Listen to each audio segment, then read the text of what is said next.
we have, as a Ghanaian community, we have to learn how to take the right books, the right pages out of the Nigerian books. We have to learn how to take the right pages out of the Nigerian books. That's just what it is. If you have a brother that's doing well, you look at them, you take good leaves out of them books, and then you do what you have to do with it.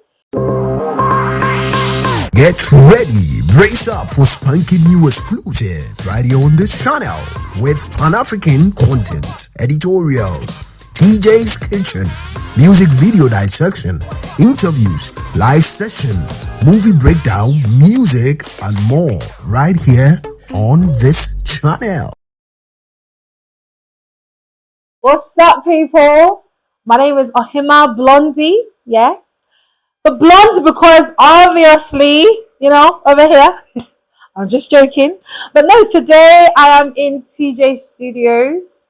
And for those who don't know, TJ is actually my, should I say it? Should I tell the people? Oh. Today, TJ is my uncle, my mom's younger brother. So it makes the job very easy.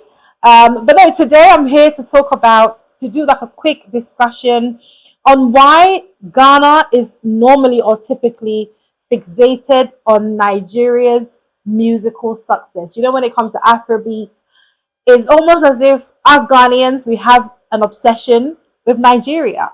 Me included, yes. And there's a reason for that.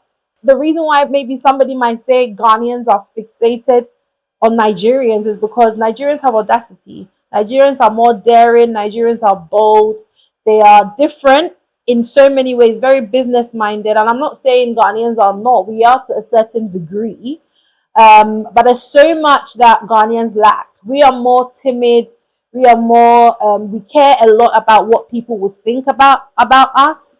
And it limits us. If you are the type of person who thinks about what people will think about you all the time, you are going to be limited. And Nigerians are not like that. Nigerians, like I said before, they're more daring. They know how to make they know how to make lemonade out of lemons, and they don't care. First of all, we can talk about population. I know sometimes it's like, there's Nigerians are more populated and Ghanaians are not, but it's okay. It sounds like it might be a bit intimidating. I know Nigerians have over 220 million people, and Ghana has about 30 something million.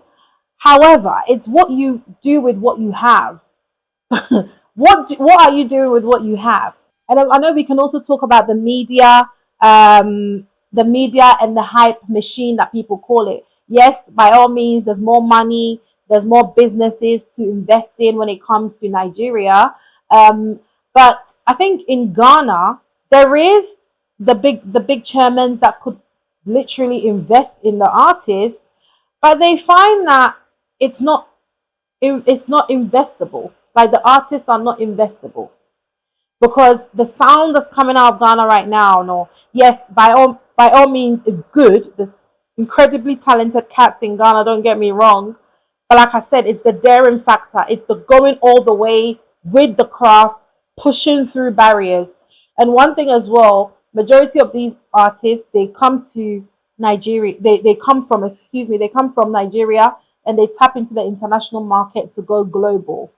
They know that they have to cross the European and the UK, American market to be able to excel globally. Whereas Ghanaians don't necessarily do that unless they are already within the vicinity of Europe. They are able to break through, and even now there's a bit of a struggle. One person that has been able to do that is, Fuse ODG. Big shout outs to Fuse. And even with Fuse, he had to come back to Ghana. Fuse had to come back to Ghana, tap into the craft properly, and then went back to the UK. So I guess the machine plays a part. And I think Ghana just admires Nigeria. We really do admire Nigeria. Everything that comes to do with the Nigerian craft and everything. So I think some people may call it obsession. Nigerians are more daring. They want to just take what they have, make it their own, and run with it. But Ghanaians want to just tap into them. They have that, what's the word? It's like you're stuck in your old ways. It's like you don't want to excel past or stretch yourself past what you already have and see what you can make out of it. Yeah, so even with Azonto, for example, you know, Wizkid was able to tap into the Azonto market, did his song with was it with RTVs? Yeah. I think Wizkid tapped into the Azonto vibe, did what he had to do, but he commercialized it. Wizkid was able to commercialize that sound and run with it. But when it comes to Ghana, we weren't able to necessarily commercialize the Azonto sound. So then it comes across as if it's like we're not serious with it, but I know that we are. I know that the love is there and everything, but it's like, what is the missing piece that is not connecting? You know, I think with Nigerians, they're able to just commercialize anything and make a meal out of it. So that's one thing that I personally love about Nigerians. Like I said, it might come across as fixation, obsession, but it just really is tapping into who knows how to do it best. I always say we have, as a Ghanaian community, we have to learn how to take the right books, the right pages out of the Nigerian books. We have to learn how to take the right pages out of the Nigerian books.